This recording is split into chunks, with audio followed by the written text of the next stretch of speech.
Welcome into A to Z Sports Prime Time on a Thursday evening. Hope everybody's having a great night. A lot of stuff going on in the NFL, all kinds of staff firings, hirings getting ready to ramp up, given that there has never been a more bountiful market as far as candidates for offensive coordinator are concerned. We're going to talk about the Titans going to London, Rand Carthon getting introduced tomorrow, which we'll share some information with you on that. And of course, because it's a Thursday, it's our last primetime show of the week. So we will have a weekend bounce back for you guys. It's always great to see you. Always enjoy having you here. Would also appreciate if you shared the show with your friends. If you're hanging out with us on Twitter, please retweet the show. It's in the bottom right-hand corner of your screen. If you are on Facebook Live, you can share now to public. That's in the bottom left, like Chris Frazier and all of our other Facebook friends. If you're like William Jones or Misguided Perceptions is the name on YouTube, that's a new one. You can like the video or subscribe to the channel. You can do both, as a matter of fact. And if you've done both already, you can tell a friend to do the same. We would greatly appreciate you that way. Regardless, we're happy to have you here. Looking forward to another primetime show together. Welcome into A to Z Sports Prime Time from the Superbook Sports Studios. I'm your host, Buck Rising, and I am proud, as always, to be presented to you by our friends at TrueMav Fitness in the Gulch. Your first workout is free at TrueMavFitness.com. As a Middle Tennessee resident, get your New Year's resolution started with a new way to work out at TrueMavFitness.com. Two Rivers Ford, where they always go above and beyond to make sure that the car buying experience is fast, easy, and fun for you. Two Rivers Ford in Mount Juliet or online at tworiversford.com. The Ashton Real Estate Group of RE/MAX Advantage is where you go to get the intel edge you need to succeed. Trust the team that your favorite teams trust at GaryAshton.com. And Superbook Sports, where you go to wager on the Nashville Predators and the St. Louis Blues, or maybe the NBA is more your bag. Divisional football around the corner. Get in on the action with Superbook Sports. Download the app today. So, a lot of different things going around, a lot of new candidates not hired yet, but fired in the NFL. It's been pretty crazy to watch. I made a joke earlier, probably sometime last week, about, well, is there a single NFL fan base that's happy with their offensive coordinator? Because everybody seems to be miserable with theirs. It's not just the Titans who are complaining about Todd Downing. It's not just Steelers fans who hate Matt Canada, who, by the way, is apparently going back to Pittsburgh. It's not just the Ravens who are trying to run Greg Roman out of town and apparently have done so successfully. It's like 10 teams now in the NFL that need new offensive coordinators, including the Bucs and the Ravens, who were added to that list today. So it's funny to see the way in which everybody is, a lot of fan bases in any case, are really, really unhappy with the product offensively that their team is putting out on the field. And now for the Titans, the marketplace for offensive coaches, it feels like, has never been better. But there are also now 10 jobs that are open. And that creates an obvious, what do you want to call it? Rush for the best available candidates on the market. Whereas with the general manager search, there were only two that were open, right? Arizona and Tennessee. And Arizona made their hire first, while Tennessee seemed to be the more attractive option for the candidates that were interviewing in this cycle. So now, with all the staff changes around the NFL, the question that I want to ask you is this. It's your Two Rivers Ford take on Facebook, YouTube, Twitter, and Twitch. What was the most shocking staff change today? There were several. We'll go through specifically the firings list with you guys here in just a second. But as always, you can submit your Two Rivers Ford take on whichever comment section you are choosing to use this evening. And it is presented by Two Rivers Ford. Two Rivers Ford always goes above and beyond to make sure that you can get exactly what you want from your next new Ford. Two Rivers Ford always sells new non-specialty Fords below MSRP, and their customer service is award-winning. 2023 model year Fords are available on the lot right now, so go check them out at Two Rivers Ford in Mount Juliet or online at tworiversford.com. So there's been a variety of different firings today, but it goes in line with a number of firings across the league. So not just today, but on this Black Monday cycle, we'll call it, even though we're almost 2 weeks removed from the actual Black Monday. Cliff Kingsbury, the head coach of the Cardinals. Matt Rule was out during the season, but defensive coordinator Phil Snow was also fired.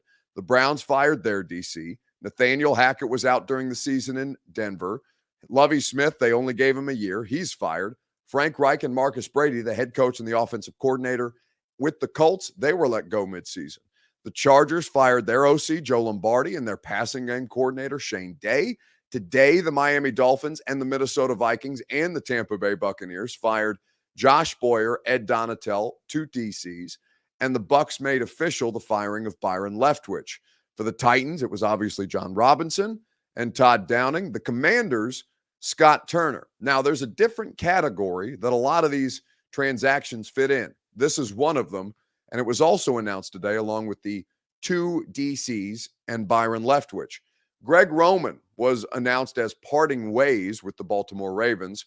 The Rams parted ways with Liam Cohen, their OC, and the Jets did the same with their offensive coordinator, Mike LaFleur. So that is 10 offensive coordinator openings in the NFL, not counting the Texans and the Panthers, who will hire new head coaches and will also be in the offensive coordinator market. Forgive me, this is not a striptease. It's just a little warm in the office, and I got to take off a layer. It was a little chilly outside when I walked in, but, I feel like I'm not trying to give you guys a show, but starting to sweat in here with the set lights on. Either way, so now in the NFL, you can consider 12 different offensive play caller openings right now. The Titans competing for one of them. And I think Bryce Erickson says, damn, Buck, I don't have any singles. Yeah, well, listen, you can submit money. There's some kind of A to Z Sports lunch fund that I'm not a part of going on. So if you want to send money via the chat, it's basically like an A to Z Sports OnlyFans, except instead of a striptease, I don't know what I'll do. We'll figure that out at some point. Maybe I'll, for every $10 submission we get, I'll put a cat on the screen or something like that. Not the cat that you guys are thinking of. Anyway, we are going to you can tell it's the end of the week. It's a Thursday night. God help us. Jeremy Hill says Buck After Dark. That's right. We're having a good time. Either way. So at this point, the offensive hirings around the league are going to be interesting because a lot of those firings, right? There's reasons that those dudes got fired. Joe Lombardi oftentimes would just flat out give up on the run in Los Angeles, completely abandon their running game, and had some limitations around what he was asking Justin Herbert to do. For Chris Frazier, for Greg Roman, it was obviously they have a lot of injuries in Baltimore. The Titans and the Ravens have been kind of on the same injury trajectory in the last 2 seasons, but still they were struggling mightily to get anything done, even with Lamar Jackson on the field. Now, there's a variety of different issues, but like Todd Downing, those excuses can only get you so far.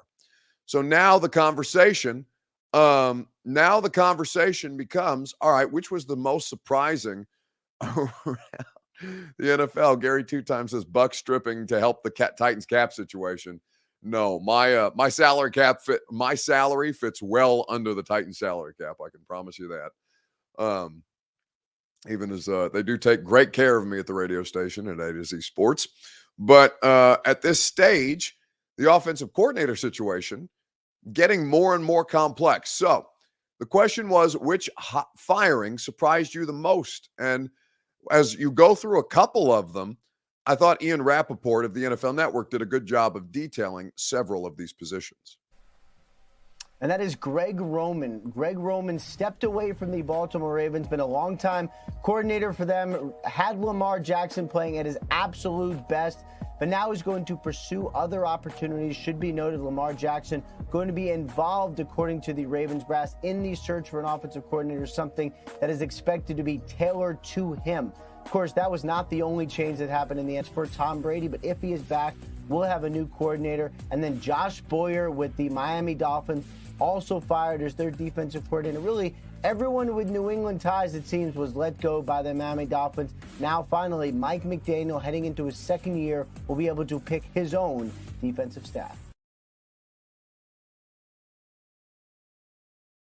So that was Ian Rappaport of the NFL Network detailing the firing specifically today. So of the ones today that surprised me, to see the Dolphins DC get fired was not surprising to me. I don't know what the dynamic is like, and obviously they're in a contract negotiation with Lamar Jackson. So if Lamar wanted to keep Greg Roman, I assume he'd still be there. Byron Leftwich did not surprise me. It sounded like that was a situation where things had started to depreciate at the midway point of the season. And at a certain point, they just decided to ride it out like the Titans did with Todd Downing. And obviously things did not get better in Tampa Bay. So I'd probably say, just based off of not knowing Lamar's impact on this, but knowing that Lamar is going to have some say in the next OC in Baltimore, Greg Roman is probably the most surprising of the four that were let go today, but I don't know that any were terribly surprising. I just think the amount of coordinators that were fired this offseason cycle has been pretty shocking to me. There's a lot of heads that are rolling, but you know what? I mean, if it's not working, there's plenty of here's what I'll say. I'll explain why I'm okay with things like that, even though some of them are rather quick turnarounds. Here in just a second, right after I remind you that the A to Z Sports Primetime Show is presented by the Ashton Real Estate Group of RE/MAX Advantage. GaryAshton.com is where you go for your dream address without the stress. The Ashton Real Estate Group will put you in a position to succeed. They're the official real estate agent of the Nashville Predators and of me. I bought my home almost 4 years ago through Gary Ashton and his team. Could not be happier with the way that they set me up for success. In fact, every time I'm having a bad day, I check my property value because it has gone through the roof because the Ashton team knew what they were doing when they put me in the spot that they did. Could not be more grateful to them. You will be as well when you go to GaryAshton.com. So of the ones that are surprising, I think Greg Roman is probably that none were surprising necessarily, but I don't think that I, without knowing the behind the scenes context, I don't know that I would have seen Greg Roman getting fired today, but I'm not in Baltimore. I don't cover that team. Jacob Ray says Roman is hated in Baltimore. There's a lot of people who don't like their OCs in this cycle, turns out.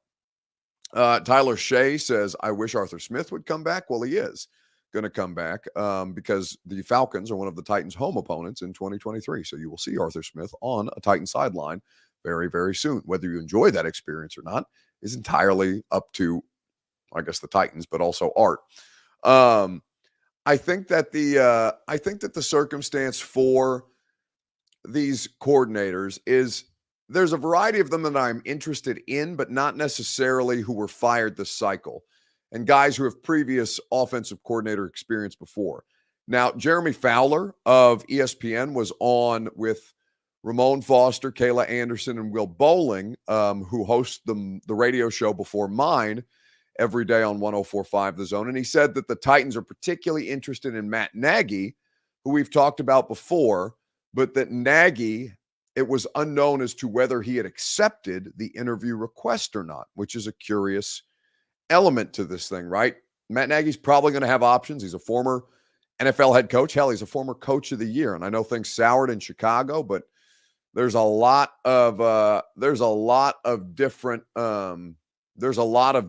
elements that come into play that I don't think necessarily should all be blamed on Matt Nagy. Obviously, Mitch Trubisky was not long for this football world, and I think that was evidenced by the Pittsburgh Steelers' experience with him this year. And at a certain point, the circumstances around Kenny Pickett, and also them dealing with an offensive coordinator who Steelers fans absolutely hate. I think, once again, Buck, read local media, says Puka. Been reading Baltimore Suns for years or wherever their people went. Well, yeah, I mean, Puka, it's just, and not to provide an excuse on that, but it's just, there's so much that we're doing at this time of year around, our own local beats that I'll check in on others, and particularly Lamar, because I know a lot of you have questions about, well, what if the Ravens don't re-sign Lamar? Could he be the Titans quarterback? So I'll check in from time to time, but I can't say necessarily that I'm following everybody else's criticisms or analysis of their own offensive coordinators. You'll see some stuff from time to time, but I can't. I'd be wrong if I'd be lying to you if I said that I'm seeking this stuff out. Now, when these guys come available and obviously you're talking about different candidates for the Titans job, then you do a little more research, and that's certainly been the case so far. But I can't tell you that I'm seeking out regularly the Baltimore Sun for their analysis on Greg Roman's situation when he's just been fired today. Now I'll have to, because he's technically an offensive coordinator candidate, even if they have not brought him in for an interview. If they're a possibility, then you have to start to dig in a little deeper. Either way, I think that a lot of this stuff at this point for the Titans, Rand Carthon, his introductory press conference is going to be tomorrow at noon, so we'll carry that live for you on the radio show, and that will be an interesting discussion. But I think that for me,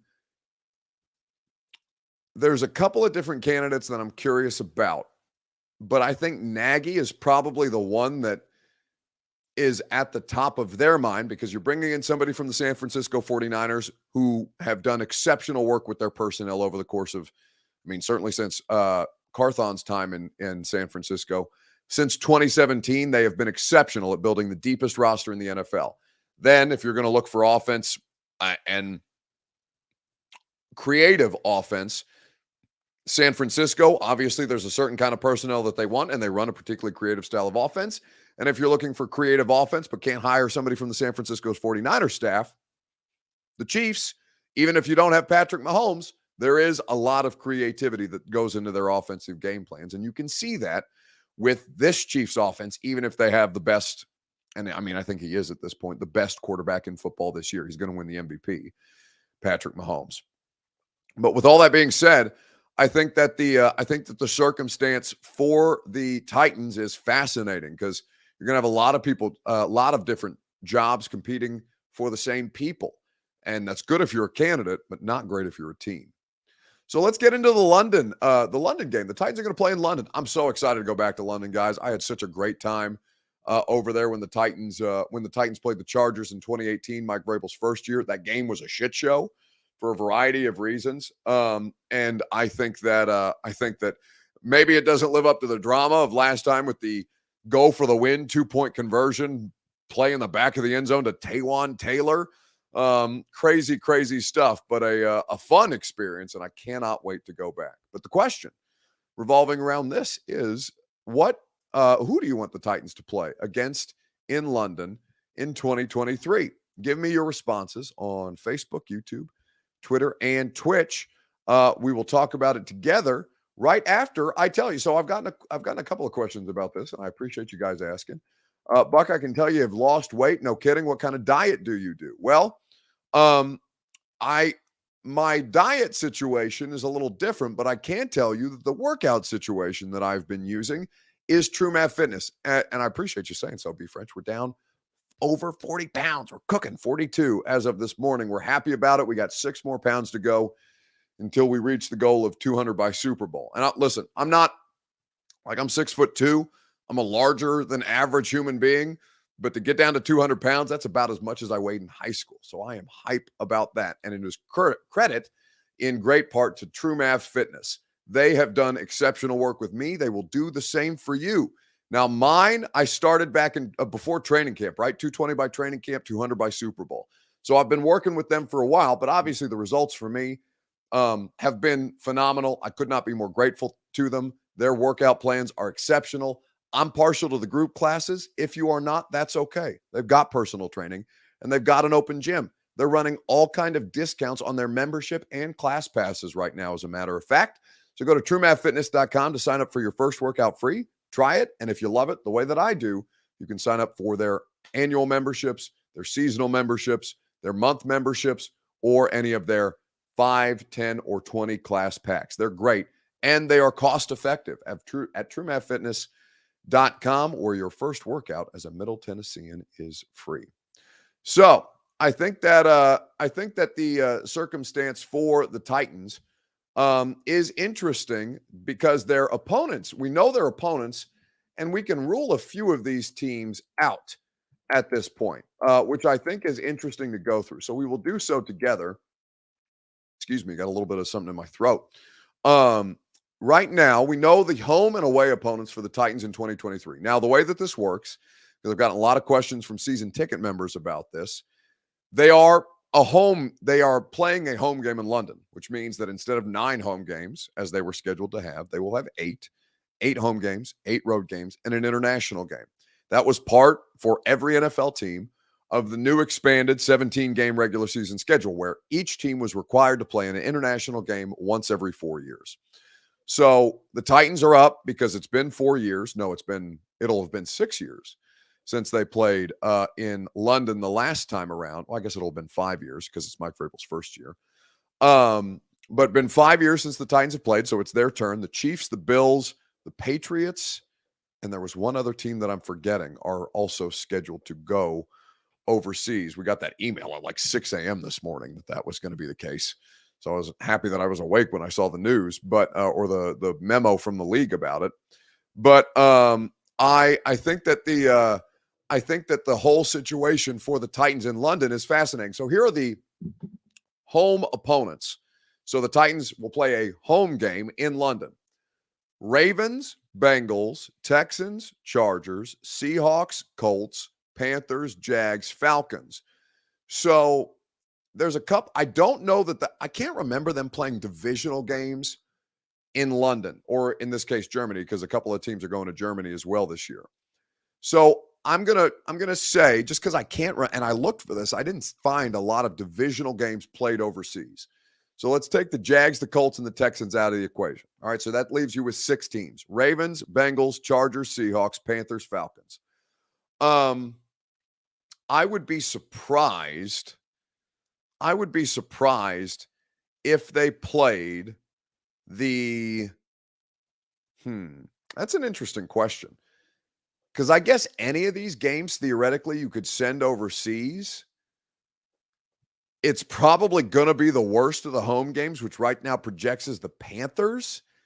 It would not shock me. Now, that's not who I want them to play. I want London to get a good game. I think Falcons and Titans overseas with Arthur Smith versus Mike Vrabel, I think that'd be a lot of fun. Titans-Ravens is obviously a great rivalry. Titans-Bengals has developed a little juice in the last couple of years. I would imagine, though, that it's going to be the worst game because it's going to be at like 7:30 in the morning, and so the television ratings are terrible, so why not eat it and put the Panthers and Titans, which may be the lowest-rated London game of all time if they do that. But that's not who I want them to play. That's who I think they'll play. Eric Garr says, my money says it's the Falcons game at this point. I think that was Beverly says they better stay in London and nowhere else. So Beverly doesn't want the Titans to come home.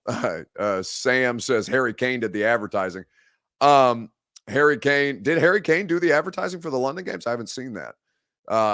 Prince Harry should. I know he's got a new book out that is doing a lot of traction. Bring McNeil says Kansas City. Well, they don't play the Chiefs, so that is not a relevant submission. Van Jeffrey asks, Buck, do you fly for free or are you responsible for your own airfare? So both of those things are true. The way that it works for me is that, and they offered to pay for my stuff on the front end, but also then they got to decide like when I traveled and stuff like that. So I said, and Titans Radio is who sends me, not A to Z. The radio station is who sends me, along with the sponsorship deals that they have associated with my travel. So I asked to be able to book my own flights and my own hotel. I'll just, shoulder the cost on the front end and expense it back. They get it back to me in a month. I get all the points on my Southwest. Well, I don't know that they have Southwest flights to London, but they have Southwest flights to every other NFL city. So I get all the points on my credit card and on my like Southwest account, my Delta account, my American Airlines account, and also I get all my Marriott points because I'll just pay for everything on the front end and then expense it on the back end. Only takes me a month to get my money back. We're cooking, baby. It's a great setup, and I appreciate Titans Radio for being willing to accommodate that, because otherwise I'd just be missing out. And I'm going to take a bunch of free vacations coming up this summer, because I've got all my Marriott and frequent flyer miles on 6 different airlines, or well, no, 3 different airlines really at this point. But still, we love to see it. It's not going to be the Jags, because the Jags are playing as a home opponent at this point. I really do think it's got the highest percentage chance to beat the Panthers, even though that's not a game I'm terribly interested in flying 4,000 miles to see, but whatever, it is what it is. It'll be fun. I love the London trip. It is so great at this point. Jacob Ray says, Buck, you look so comfortable on your Green Bay trip. Why would you want to book it yourself? Well, I booked the Green Bay trip myself. I was very comfortable. I was going to make damn sure that I was comfortable. And you know why I was more comfortable? Because I made the decision on which flights at what time and what seat. That's why I look so happy, Jacob. And I don't know if I saw you on the plane or not, but if I looked comfortable, it's rare that anybody looks comfortable on an airplane. But damn sure I fly enough at this point. I want to make sure that I get to at least make life a little easier on myself. So I think it's going to be the Panthers. I would like for it to be the Falcons. I think that one would be a lot of fun. Certainly it was a lot of fun the last time that the Titans went to the United Kingdom. Perfect.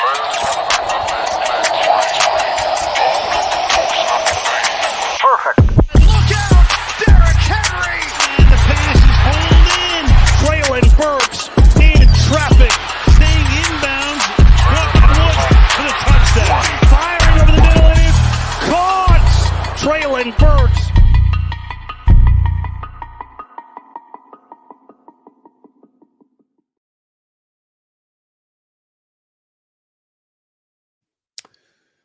It'll be a great time, and I hope to see a lot of you over there. I know that I'm going to be there. Lucas, producer Lucas from the radio show, is going to be over there as well, and I'm sure there will be a lot of interesting characters, Titans-related, that make the trip with us.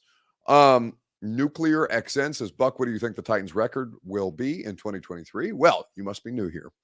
So I will inform you that I do not do record predictions, because I think, nor do I do game predictions, because I think they are the biggest waste of air in all of sports talk media. And I would rather talk about the analysis of the games after the fact, when actual football has been played, rather than wasting your breath or your time and my breath talking about shit that, doesn't matter, because it's January 19th. I don't even know what the 0-17. That's the record prediction, baby. Always go 0-17 at the start of the season. I hope it happens one year. I'd be miserable if they tied every game. You guys would hate me. I would be an unholy nightmare to deal with on a regular basis. But it's my favorite record prediction to give out is however many, I don't care about wins, losses, 17 straight ties would make me very, very happy. Nonsense. Eric White says, let's get to free agency and the draft before records. That's what I'm saying. Like, this NFL season isn't even over. I don't know who's playing quarterback for you. I don't know who's playing left tackle for you. I don't know who's playing corner for you. I don't know what the hell your record's going to be. Are you kidding me at this point? But I appreciate the question. Thank you for asking. Just know that Austin and Zach will do your record predictions for you. I most certainly have no interest. So, speaking of things that have everybody interested, it's time for a weekend bounce back. Actually, B French says real quick, Buck, who do you like this weekend in the playoffs? Now that I will tell you, because we've done the analysis on those games all week long. Upset wise, I think that the Eagles are probably the team that I'm watching most as far as the upset is concerned. I don't know why. I don't feel great about Philadelphia, because they've been the best team in football all year long, really. But something about that Giants game, it's so hard to beat an NFL team 3 times in the same season. And the Eagles obviously won the first 2. They're totally capable. But I think that the Eagles are probably the team that I'm most watching for an upset type situation. Because what happened with Daniel Jones this past weekend? My guy was absolutely cooking. He's playing. Think about this. Daniel Jones has been the best quarterback for the better part of a month in the NFL. That is nuts. And, he's going to have the opportunity to take it to a division rival, and that will be a great time had by all. All right, let us wrap things up with a weekend bounce back. Who needs to bounce back most in sports this week? Let me know on Facebook, YouTube, Twitter, and on Twitch. While you do so, I will remind you that Superbook Sports is where you get in on all the action. Hockey, basketball, college or pro. Superbook has you covered. The NFL divisional round coming up this weekend. 4 great games, odds boost, and promo bets available all at Superbook Sports. So download their app today. Go to superbook.com for terms and conditions. Gambling problem, call the Tennessee Red Line, 1-800-889-9789. So the question is, who needs to bounce back most in sports? Brett Maher says. Matt S. on YouTube. Woof. The Cowboys kicker. Missed 3 extra points all year long. Missed 4 in that blowout win over the Tampa Bay Buccaneers. They specifically, though, did not cover because of the extra point situation for the kicker. Brutal stuff by the Cowboys kicker. One would think it's just an anomaly of the game. It made me, and I think I might have mentioned this on here on radio, but like it honestly reminded me of watching Steven Gostkowski in Denver in the 2020 opener, where it was just, I mean, the guy could not get anything. And it was his first game coming off an injury. It was a nightmare. Eric White says, Preds need to bounce back and go on a tear if now Poyle and Hines, if not, I assume Eric is saying Poyle and Hines out. Did they lose tonight, Reed? Did the Preds lose? Or is that game that because I'm so full? I have the Preds game on in the office right now, but I DVR them in case I need to go back and watch stuff. I'm probably about an hour behind. I'm still in the first period and the score is tied 0-0. So I have not made it further on in the game. So I'm not sure what's happening in live time, but they won last night or 2 nights ago against the Columbus Blue Jackets. And they've been playing pretty good hockey as of late, although the power play still something that needs a considerable amount of work. I know Hines was talking about that at his post-game press conference. No, the person who needs to bounce back in sports this week is the University of Florida, because apparently they're out here offering $13 million NIL deals and not being able to afford them. This hitting on Jaden Rashada. For the record, it's not on Billy Napier either. So, yes, it is NIL related. And yes, there's money that's at the forefront of this. It's just not necessarily the way you think. See, if you didn't know any better, you may think, oh, this kid's holding the school hostage. He decided at the 11th hour, great-grandmother wanted a new bedroom added onto her house. No, that's not what's going on. But what is going on is there is some discrepancy here financially. I can tell you that. I know that's rumored. I'll tell you, yeah, it's true. But I want to ask you this. For anyone who says, this is a selfish kid, shame on this kid, focused on all the wrong things. If I hired you to paint my house and we agreed upon a price and then all of a sudden the money didn't arrive and you got upset, are you selfish? Or is your head in the wrong place? Because that's pretty much what's happened here. There was an agreed upon arrangement, and when it came time for that direct deposit to hit, it didn't hit. And all of a sudden, one party in that 2-party agreement says, well, wait a second. If you're not fulfilling your end of this deal, why in the world am I going to go down there and enroll? And it's not that he's looking for a way out. Quite the opposite. That kid wants to be a Florida Gator. His family wants him to be a Florida Gator. The Florida Gators have to do what the Florida Gators promised to do. Don't offer the bag if you don't got it. And right now, the University of Florida, which I'm sure makes Vols fans very happy, their quarterback situation is down tremendous. And they're out here screwing around with NIL and recruits, and now they have a bad mark on their name because they offered a $13 million deal, and the check bounced. Tough scene. That's who needs to bounce back in sports most this week. That's going to do it for this week of primetime shows. I love you guys. You're always fantastic. Thank you for hanging out for another week. Radio show, going to be an absolute banger tomorrow. Make sure you're there from 10 to 1 on 104.5 The Zone. You're going to hear from your new general manager for the first time, Rand Carthon. His press conference is at noon. We're going to carry it live during the noon hour on the radio show, so tune in then. Coach Dave McGinnis will be on at 11:20. We'll talk a lot about the Titans roster construction with Mac. And voice of the Vols, Bob Kessling. Vols basketball, one of the best in the country right now, and Big Bob is going to be on the call for their game against LSU this weekend. Have a great night. Have a great weekend. Back on Sunday night, if I don't talk to you tomorrow on the radio show at 10 a.m. See you guys. Are you surprised to hear that? Certainly not. The first year we took it to the limit. And I was in Miami with my new beach house. Well, it was a couple minutes from the beach. It's been 20 years since then. We haven't been too strong in the last few years. Oh, we've been strong. We're just playing by the rules. You can't have a newcomer come in and steal a show.